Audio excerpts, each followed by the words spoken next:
friends, welcome to Dearborn, Michigan. I'm here in front of the Henry Ford Museum and Greenfield Village. I came here one time when I was a kid and I loved it. It was one of the coolest experiences I remember having as a young man. Came back to revisit it, check out some of this stuff with you, my friends. Glad you're here. I got my ticket. It's not cheap. I've chosen to go into the Henry Ford Museum and Greenfield Village, and parking, all of that combined was $60. So it's not cheap, but it's worth it to check this amazing place out. Let's go. Hello. Hey man. All set? Would you like it back? For those of you that do not know what Greenfield Village is, if you are interested in American history, prepare yourselves to be completely blown away. There are some amazing artifacts of American history, science, innovation, things like that out here. Things that you just are probably not expecting at this point in the video. Here's a map of Greenfield Village. Some very important things on this list.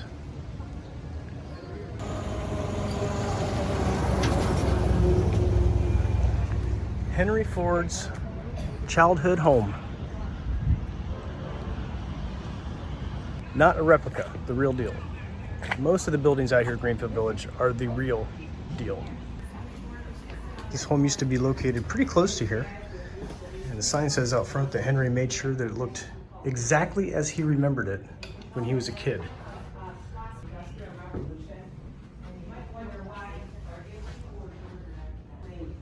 Look at what's been in the past and stuff and what they know. So it's in Grandma's bedroom in the front. She's got a stove in there, but when you come to Grandma's bedroom back here, he doesn't have a stove. It was in at Ford Road in Greenfield. And the kitchen. Oh, look at that copper downspout. Nice.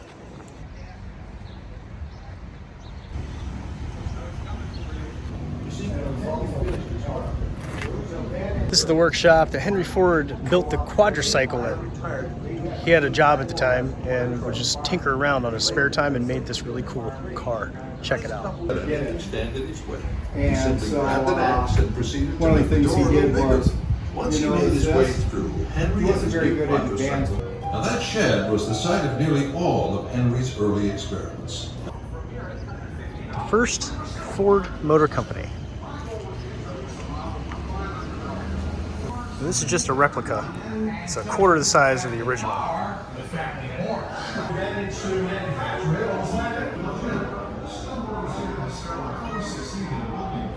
Right outside the original Ford Motor Company, you can take a ride in a Model T if you choose. It's $10.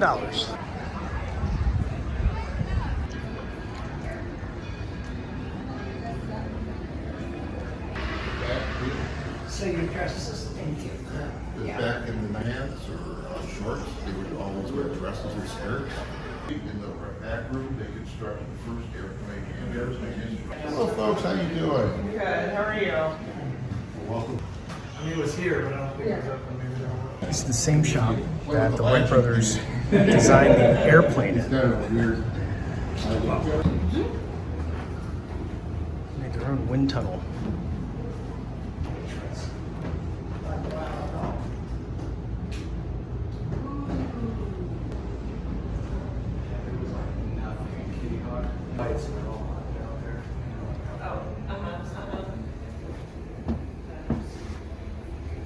you could really get a feel for it.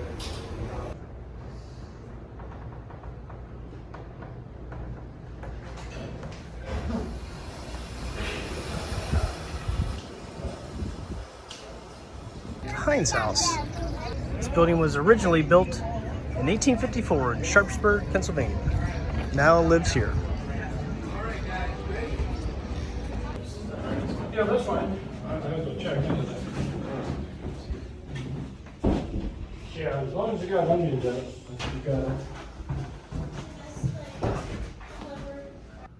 All 57 of the Heinz things. They have the upstairs blocked off. You can't go up there, but it's neat to see the Heinz House.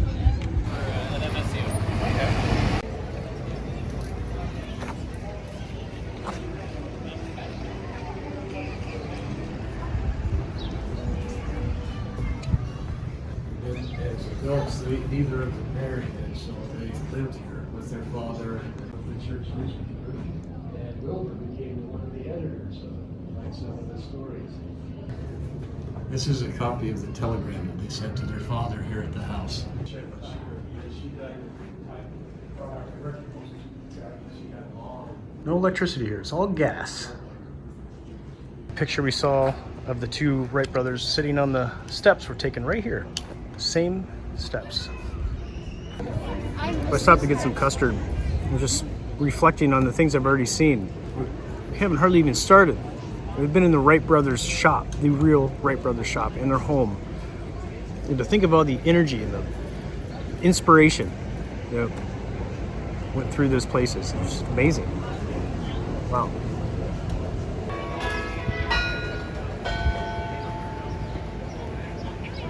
It's not just American history, there's some European history here too. John Bennett Jewelry Shop. It's just a facade of the John Bennett Jewelry Shop that's here. And it was a popular staple in London, England. This is Thomas Edison's Menlo Park complex. In 1876, Thomas set a goal to have one major invention every 6 months and one minor invention every 10 days. He worked with a crew of people that he really trusted, and this is where it happened. This is where the electric light system came from, the phonograph, and a lot of other inventions.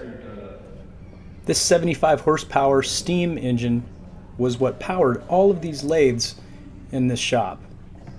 I love seeing these old tools, and I like to imagine what it would be like to work in this shop alongside Thomas Edison, Tesla, and many others. This is Thomas Edison's shop. The real shop.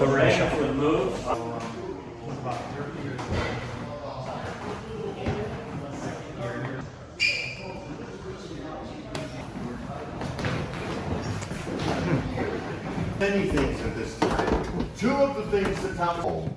And then he'd wake up and he'd come back to work here at the laboratories. But working at his little desk over in the corner, that is his actual desk, not a recreation. Working at that little desk, if he got tired, he would get up, walk out onto the main floor. You might see him go to a table, push stuff out of the way, lay down on top of the table and take a nap.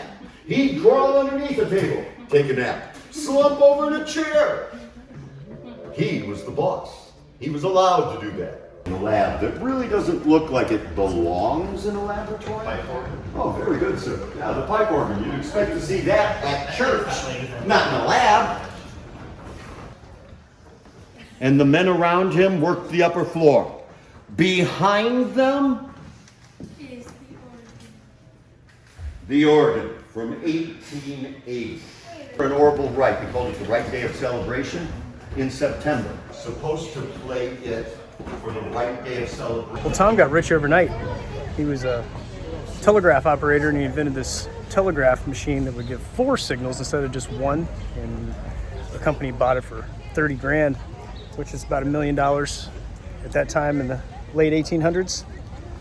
So he had the money to build a complex, make a shop, hire some people. Some say steal some ideas, but he was an inventor, and he had a goal of making a new invention often, like all the time. Whatever you think about Thomas Edison, it is really neat to be in the presence of his shop and where all that energy is. Can't really see a lot with the glare, but you get the idea. Sporting house where Thomas Edison's workers stayed. Wired with Edison's electric lights Really? back in 1879. Just talking to a nice gentleman out front, asking him how the heck did they get all these buildings here and they're all perfect. And he explained that there is a lot of detail that goes into it. Every single item is numbered, every brick is taken apart completely, brought here and put right back together exactly as it was taken apart. These buildings are amazing. Henry Ford collected these buildings from all over the world and then had his master architect take them apart and put them back together. First home ever with electricity.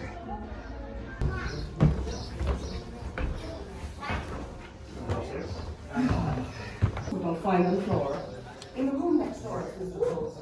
I'll tell which things are his. Let's go. He was saying how even these stone buildings that were found over in Ireland and stuff, when Henry Ford was traveling, he just fell in love with these buildings, liked the architecture, so he sent for somebody to come and take them apart, and bought them and took them with him. The Fort Myers Laboratory.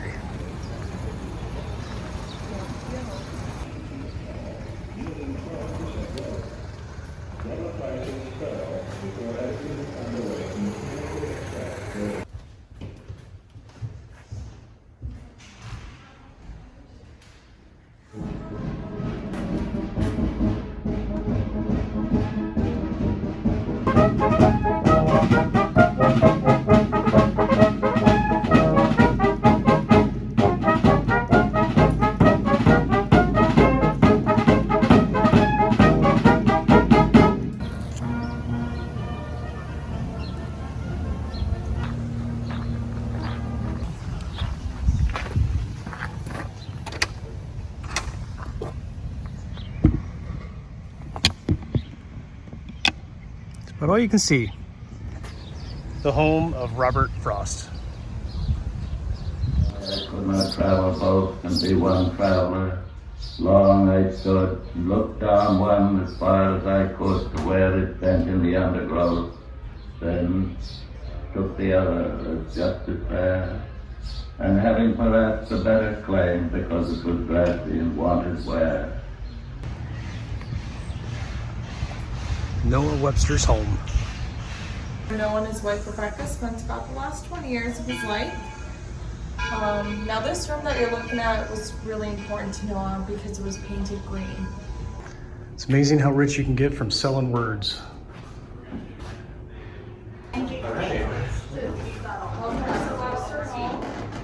Back in 1823, the Noah Webster house was considered middle class. A little hard to believe, isn't it? It's such a nice house.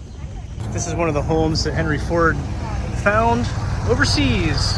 Had it taken apart brick by brick, like all the rest of the buildings.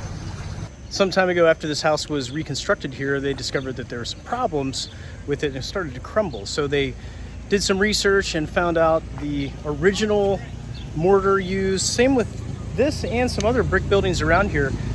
There was research done to find out exactly how they were made, and then they took it apart again, rebuilt it again, piece by piece, just to make sure it was done exactly perfect. Can you imagine the task of taking apart every single item on this home, numbering it, making a map, shipping it, and then putting it back together again?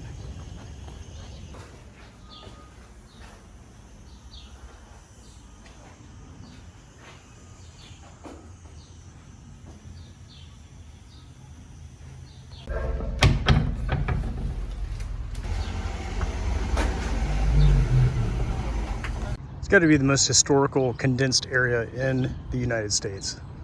There's two slave quarters that came from the plantation near Savannah. Henry Ford fell in love with the plantation, found out that a couple of the people living in these at the time were direct descendants of the slaves that built them. So he wanted to preserve that. Stephen Foster. The Eagle Tavern, 1831.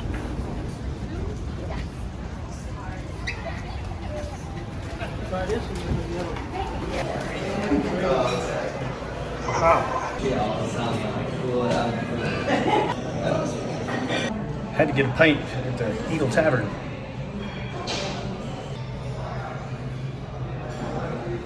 Just talking to the bartender and thinking about all of the beers that were served over this exact bar over the 200 some years this bar has existed.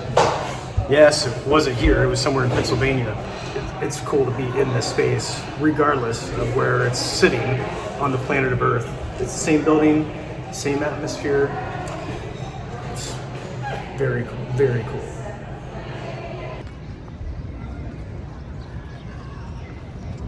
Friends, there's so many great things to see here at Greenfield Village, but I'm not going to have time to show you everything.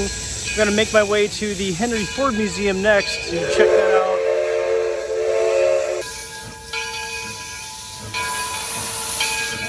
out. I appreciate you joining me today in this video. I'll see you at the Henry Ford Museum in the next video.